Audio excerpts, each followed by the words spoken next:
So Peter Lawrie is here, and we are delighted to say a man has walked in with a tan. Only be Shane Lowry. Disgusting.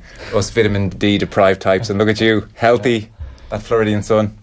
Yeah, you're very welcome. How Thanks, you doing? Joe. Thanks for having me. And you do have a tan. I do, yeah. When did you get back to Ireland? I got back on Saturday, so yeah, I already have picked up a cold, so it's nice to be back in Ireland. But yeah, well, you missed a quiet winter. Not much happened. Weather was pretty average. Yeah, lovely. I know. I picked a nice winter to go away, so it was nice. Yeah. How long have you been away now? I know people saw the headlines. I haven't been home so we left the 3rd of January. And I've got home then, what was it, the 6th of April? Okay. 7th of April, so. And how's it been? You're in Florida? Yeah, love it, yeah. I mean, it's nice. I mean, it's shorts and t-shirt every day, and I get to play golf every day, and yeah, it's, Wendy and Iris love it, so that's kind of the main thing for me. Yeah, and because I saw you saying at one point you're just renting for 6 months. Yeah, we just see what we want to do. Like, I mean, no one knows. I never say never anymore, and I don't know where I'm going to end up or where we're going to end up, and it just makes it easier for me to play the PGA Tour over there. So it's, it's good. Was travel the big nightmare before? Yeah, I mean, I played more tournaments at the start of the year because I was living there, and I could drive to 4 tournaments. I could, that type of stuff is just so much easier, and you get home on a Sunday night, and it's nice. Yeah, it's just easier. Less tired. I guess having a child makes those flights home and out presumably much tougher. Yeah, and then the 5 hours or 6 hours jet lag that you get, and you get home. Like, sometimes you get home and you've only 1 week off. Like last year when I was doing it, I'd have a week off. I'd get home maybe Tuesday morning, and I'm leaving on Sunday, and you're over the jet lag on Friday or Saturday, and then all of a sudden you're packing to go away, and it's not really a week off, So whereas my weeks off down there were nice and chilled, and it was just nice. It's a nice lifestyle there, to be honest. It is very nice. Well, we're delighted for you. That's great. I'm jealous, I have to admit. Yeah. So what is the lifestyle like then? T-shirt, shorts, nice weather, and there's lots of golfers obviously. There's a lot of golfers down there. There's a lot of good golf courses as well. I mean, good practice. It's every golf course. Like, I played 3 weeks ago. Porrick was down there for the week, and I played 3 games of golf with him, and I played 2 games. So I played 5 games in a week, and 5 different courses, and every course was unbelievable and in tournament condition. Like, so it's just different, and no disrespect to the courses back here, but the weather's just not good enough to prepare them like they can over there. Yeah, I can imagine. And are you living in one of these kind of gated barracks with other golfers as your neighbours? Yeah, there's no other golfers living where I live. They live in different areas down there. There's up in Jupiter's like 20 minutes away, and but yeah, there's I'm in a gated community. There's about 1,000 homes in it, so there's a couple of people I've become friendly with there and get to play golf with. So it's nice. Because when I saw the news you were going, it struck me, God, he's such a home bird. Yeah. Loves going and watching a local GAA match, loves going for a pint with his mates, loves just being around his family. Yeah. And that will be, as much as the travelling would have taken stuff out of you, being around your network at home would have given you a lot. So I wondered how you might find being away from that social network. Yeah, but my family now is obviously my parents and my brother and sister and stuff, and my granny, but my family now is Wendy and Iris, so they were there with me. So it's not 20 anymore. When I come home on a week off, I spend most of the week with them anyway. So it's nice to have them there with me, and it's just down to the park every day with Iris, and the weather's nice, and you don't have to worry about it being wet down there, and it's just nice. You must miss Mammy Lowry's cooking though, do you? Mammy Lowry's cooking. I don't know if she's going to be watching or not, so I better say I do. But yeah, I was down there. The first thing I did actually was I landed in Saturday morning, and Clara were playing championship that evening, so I went straight down. So I seen Mammy. I had Mammy Lowry's cooking on Sunday, so that was nice. It's not, I mean, look, it's a flight away. It's not like it's 40, 50 years ago. We weren't moving to the moon, Yeah. Are you practicing harder, do you find, as a result? The same? I play a lot more golf, I do. Definitely, I'm playing, on average, on a week off, I probably play 4 games of golf, which, when I come back here, I was just saying to Peter, we had lunch beforehand, I was like, when you come back and the weather's a bit iffy here, going to play golf back here actually feels like it's work, whereas over there it just feels like it's good fun, you know. Yeah, I mean, you must have found that in your career at times. It must be very tough to prepare here or across the UK. Oh, very much so, yeah. Well, Bo, who used to caddy for me, used to catch me out. He used to put things in my head covers to see had I actually practiced or not. I'd normally put the clubs away when I came home and be with the family because of the weather was so bad, and you do all your practice out on tour. But in Shane's situation now, he probably has a buggy at the side of the house. Go put the clubs on it and drive out and play golf, and life is doing that is so much easier. Because it always struck me when you heard the almost like mythical tales of Harrington and Bob Torrance practicing off the mats in the snow.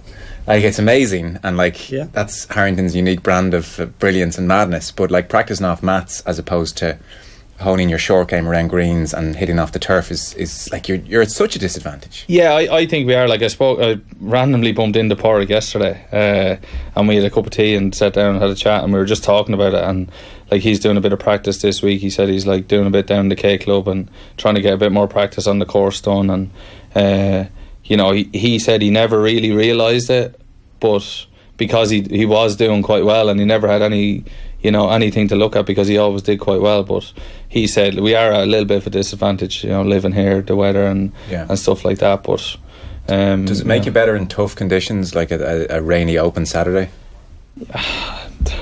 I wouldn't say so, no, because I wouldn't go and play golf in the rain here. Like, I'm supposed to play golf in the afternoon with my friends, and if it's any sign of rain at all, I'll cancel. So that's kind of have to do something else. Yeah. Well, I mean, look, every golfer in the country can relate to that. We in every golf group of mates, there is the two or three who have a look out the window and they say, no, it's not worth it. 5 hours to come in, drowned, play crap, and hate yourself and golf. Yeah, it's kind of the gist of it. Did you watch the Masters? I did. I watched Thursday, Friday. No, I watched Thursday and Sunday. Okay, and a bit of Friday because I was still over there. Yeah. What'd you make of it?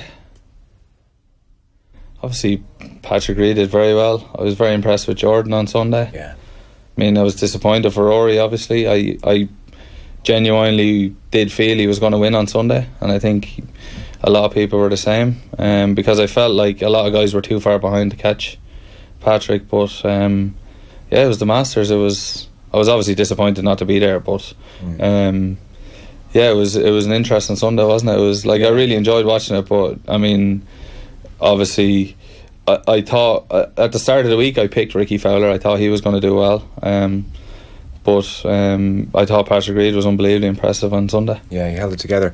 It's funny when Rory hits that shot into two and he's got the 4-footer maybe for eagle and missed it, you kind of thought, oof, and it must have been a horrible moment for him. He said afterwards, I just couldn't trust my putting stroke out there. Yeah, it's one of those where, I mean, we spoke about this beforehand as well. If there's times when I think you'd even go back to the tee shot in the firsts where that throws you off. Like, you hit a shot like that, like Rory McIlroy is not used to hitting shots like that. He doesn't hit shots like that. And for people who didn't see it, he shot it out to the right. Yeah, it was a good bit right. And like, it definitely threw him for a while. And obviously he hit 2 great shots into the second.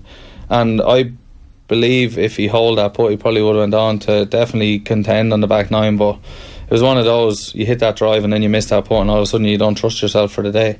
And like, we've both had it, I've had it, where you're just not trusting yourself, and that's the way it is. Unfortunately for him, it was on Masters Sunday, and all the pressure was on him. But yeah, it's such an interesting thing that like guys at your level can have a wobble, and then I guess what you're doing is there's so much speed and there's so much precision, and the courses are so tough that you lose the trust in yourself that quickly, and as you said, Rory's not used to hitting those shots. It must be horrific for him out there. Yeah, and like, if you look at it as well, like, I was looking at the golf on Sunday night and they showed a replay of Rory's first 9 holes, basically the putts he had missed. Yeah. If he'd held anything in the front 9, he would have been right there coming the back 9, because his head dropped back. Yeah, he knew he was out of it. But it was, it's a difficult place to be. Like, I've been there before, so it is a difficult place to be. But like he said, it's the thing people have to realise is there's a reason that only 5 people have ever won the Grand Slam.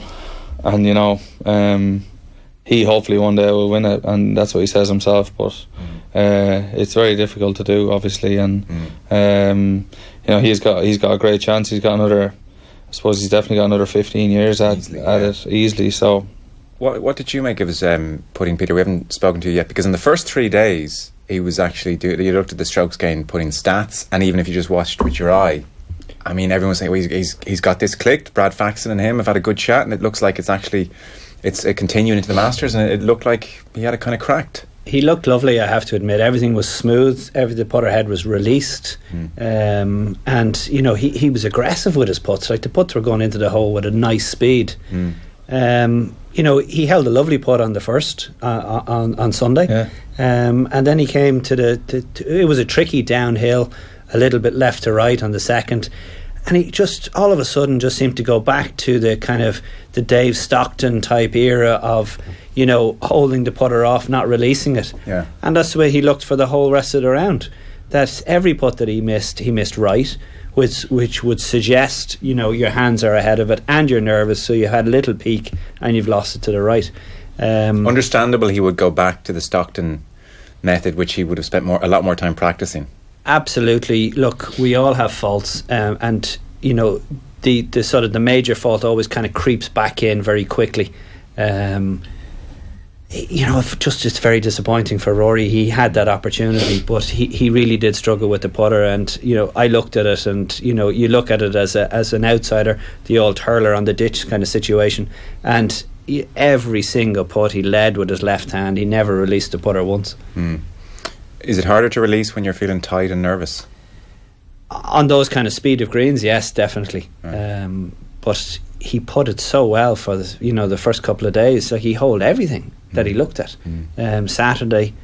But there again, I said it at the start of the week, had he done too much practice, you know, had he worn himself out, had he done too much coming into the tournament, and would he run out of steam? With Paul McGinley on Monday night, yeah, he felt he ran out of gas. And he ran out of gas. So was he at Augusta too early? And you know, we've all made those mistakes. You've made those mistakes, Shane. I certainly have made them. Got to a tournament too early.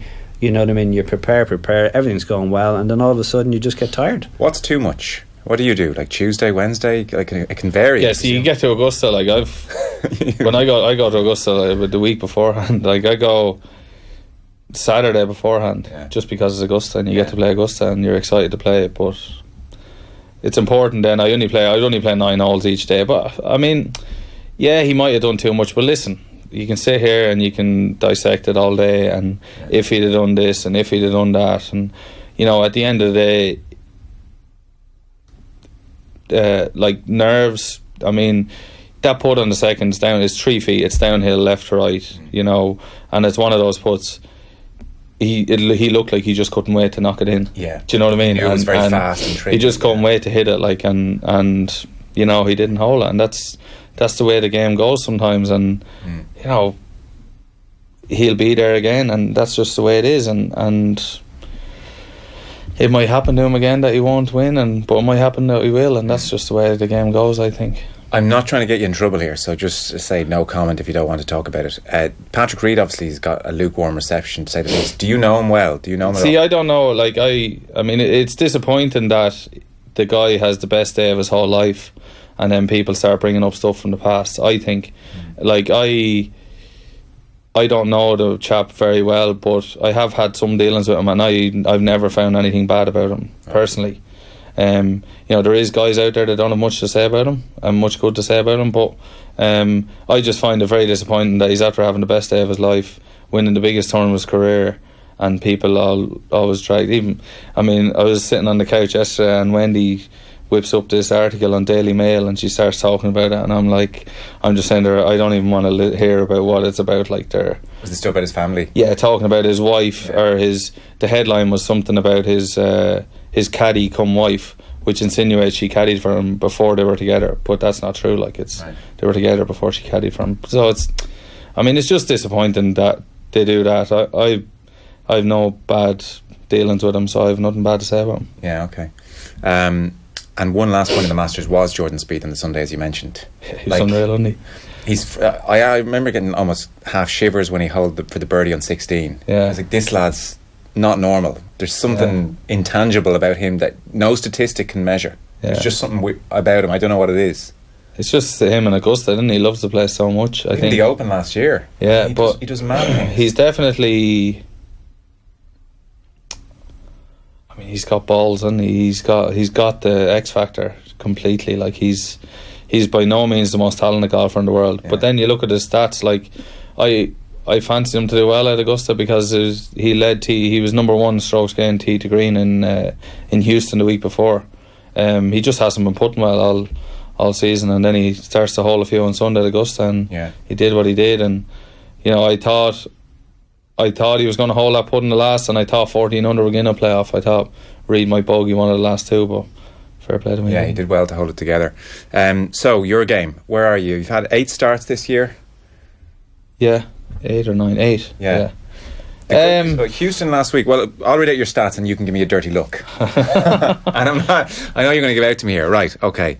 Last Houston before the Masters tied 14. So that's your most recent one. So that's, that's good. That's my only good week, really. Yeah. Then there's a few cuts and a lot of kind of top 50 territory in tournaments. Yeah. Like I'm sort of at the stage where I'm playing. I have 3 good scores a week, and then unfortunately on the PGA Tour, when you have 1 bad score or 1 average score, you're struggling. So I felt like I played the golf in Houston to win last week. I made 4 or 5s on the back 9 on Sunday, and they were just really, really bad 5s. Like it was, apart from hitting it in the water on the last, the other 3 5s I made were like complete just mental bad errors that you shouldn't make. Made it from 80 yards on the 10 from the middle of the fairway, and then didn't birdie the 2 par 5s from I was around the green in 2, and that's where I've been kind of slipping up of late, is around the greens. I just haven't been doing it. So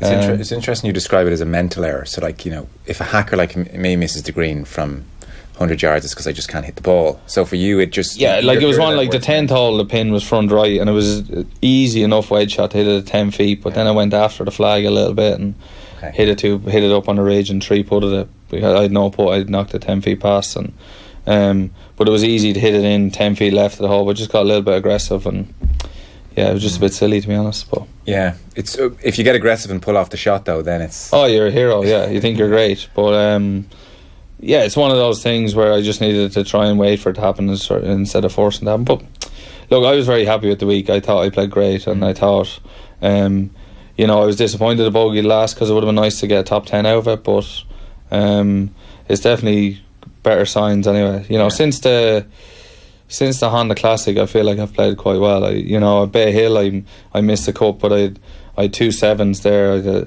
I was after rallying really well and getting it back to 1 under in the first round. I made 7 on the last hole, made triple. So, and then I made double on the 16th, which is basically a par 4 on that course. It's a par 5, but it's a short par 5, and in the second round, and it was hard. It's always hard to come back from there on that tour. Yeah.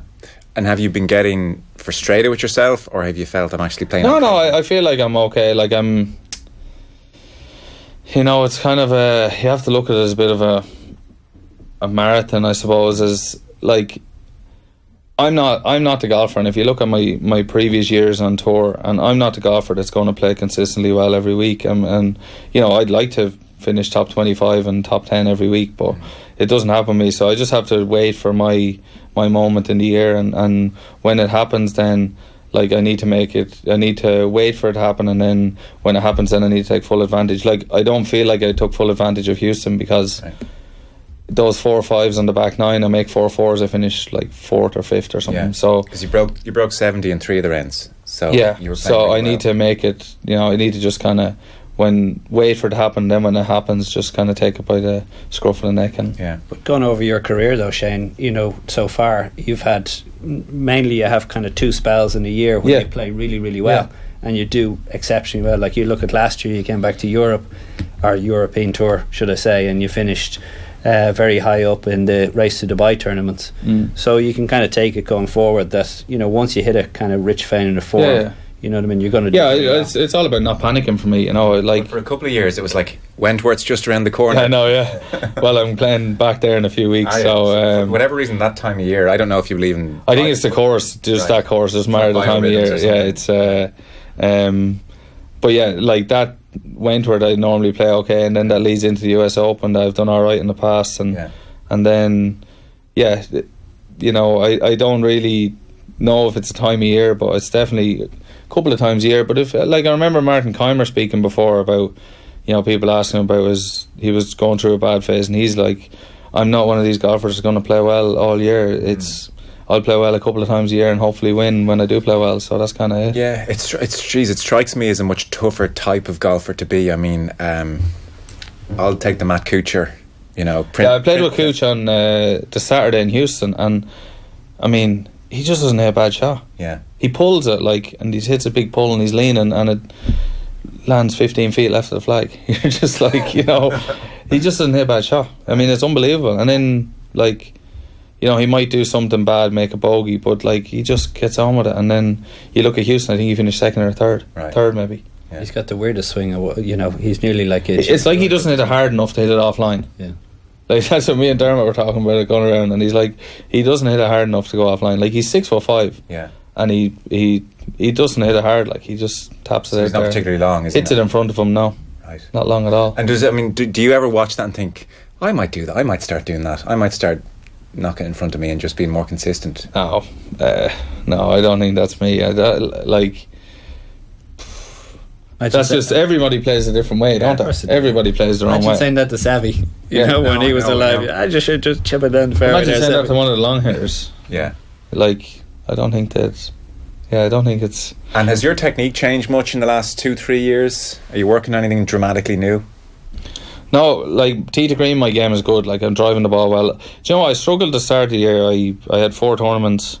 I broke my driver, face of my driver cracked in Pebble Beach, and I've been trying out new drivers. And is that right? I would have thought you'd just get me the exact one I used. No, because they won't give me that one because they're on a new model. So for the love of God. Yeah, but not every driver is the same. Not even close to it. Yeah. Like, I've seen Porrick, for example, has been testing drivers upon drivers the same model, same shaft, same makeup, whatever, and you know, they're just not made the exact same. Just there's a margin of error. There's just something about, you know, weight, whatever it may be. So if you get a club that you like, I went through those 4 weeks at the start of the year. Like, that was completely messed me up trying drivers. Right. Because you're standing on the range and you hit your driver, you know, off your front foot, trying to hit up on it, trying to hit it as far as you can, and the guys are there with their laptops and the TrackMan, and you're getting good numbers, and then you go on the course and you can't hit a fairway, and it's like interesting. Yeah. I mean,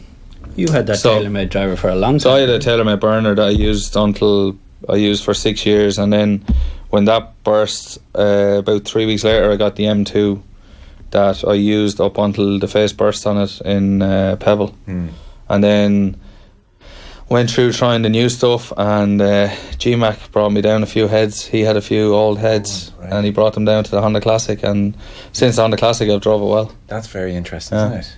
Like, you would think it would be in TaylorMade's interest, or whoever, to say, do you know what, look, given the old version, and a bit like lads who coloured over their football boots when they had a different sponsor, we'll just dress it up as the new version. It'll look good on TV. But like, at the end of the day, their top guys are using the new one, using it fine. So I mean, there's like, I'm sure I could get one, but I went through 4 weeks of trying drivers, and you've done it before. Every Tuesday, and you're there for like one morning I spent 3 hours on the range hitting drivers, and I was like in LA, and I was just like, I mean, that is not, the next week I was thinking about it, I was like, that's not me. Like, give me the driver, I'll go onto the course and I'll see if I like it. You're a field player. Yeah. You like to play golf. Like, I can tell you by what it looks like whether I like it or not, or whether I'm hitting it good. Isn't it funny that people might be watching you during this period and they've no idea what's going on behind the scenes, and they might be saying, geez, I wonder, is Lowry working hard enough out there in Florida at all, or what's going on? It's mad what's going on behind the scenes. I'm lucky that I don't really care what people think, but I mean, look, McGrain used to have a famous one, you know, when you play over in the Far East and somebody says, those feckin' internet fellas are not even up yet. So you need to, and have you found one now that you're... I have one, yeah.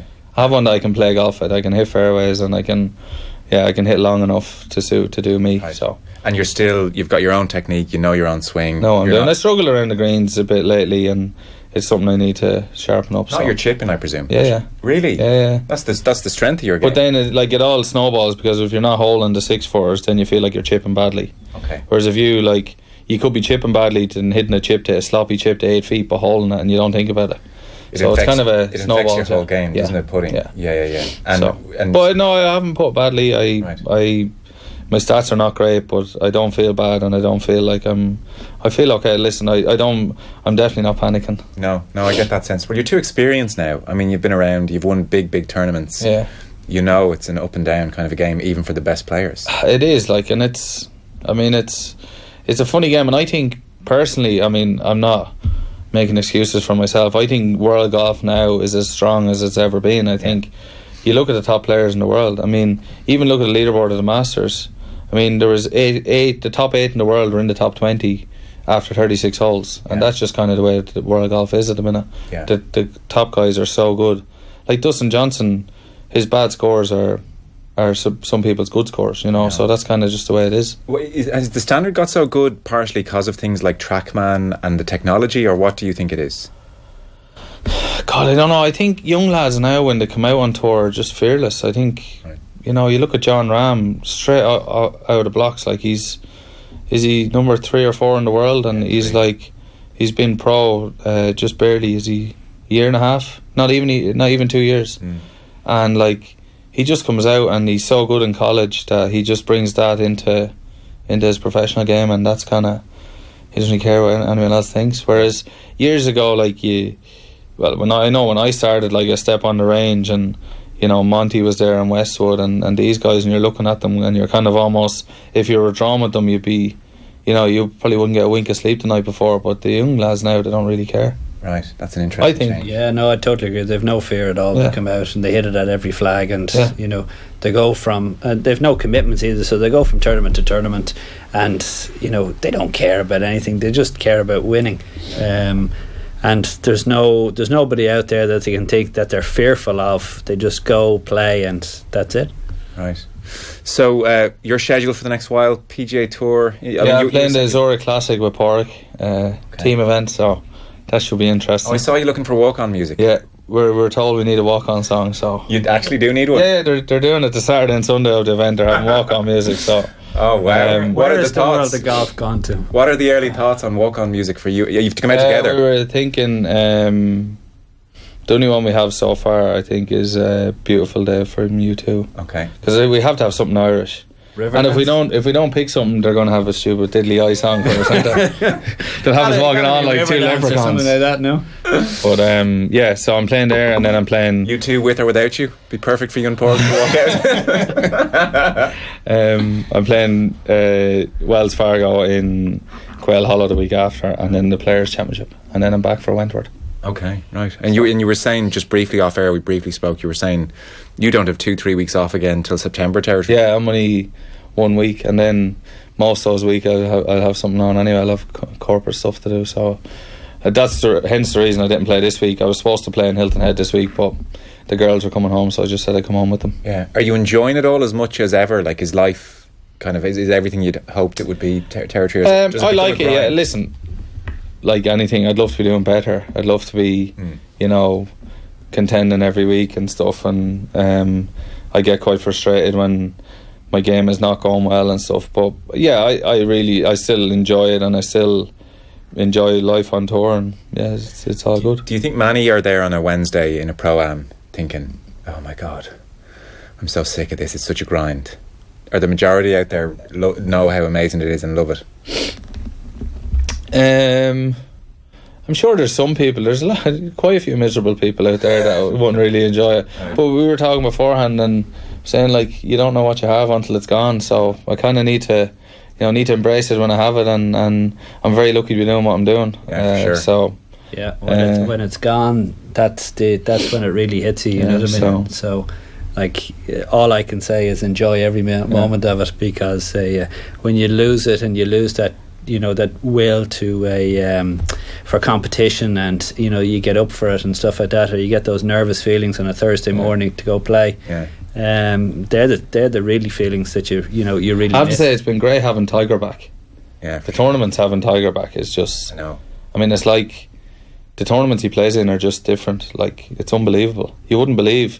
I think the week at Tampa there was 150,000 people there for the week, and the year before something like 50. Right. So you can feel the electricity. Oh, when you're it's there, unbelievable. Even if you're not even remotely not near even him. close to him. Yeah, it's unreal. So it is. So. And have you gone up and chatted to him at all? No. Not yet.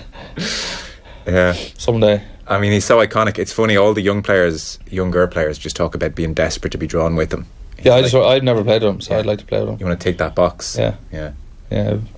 His game looks good. Yeah, he looks great.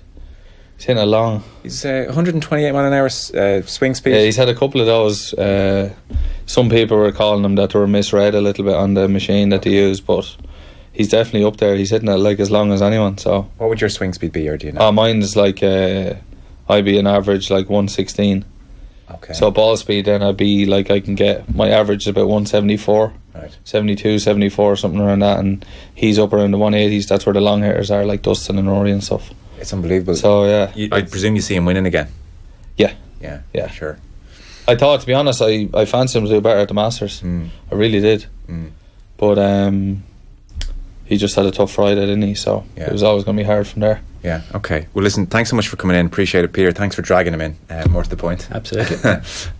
Very best of luck for the rest of the season. We'll be keeping an eye on you. And I presume you're back for the Irish Open anyway. I will be back for the Irish Open up in Iceland. Iceland, yeah. It's a great golf course. Yes, up the there. sponsors will thank you for that. Golf course up there, yeah. I probably shouldn't have said that. I've already been there. It's a wonderful golf course. Yeah. Okay, good man. Shane, Larry, thanks very much. Perfect. Hey, hope you enjoyed that latest offering from Off the Ball. If you want to subscribe, and you should, check out just up here. All our latest stuff is just down here. Generally, knock yourself out.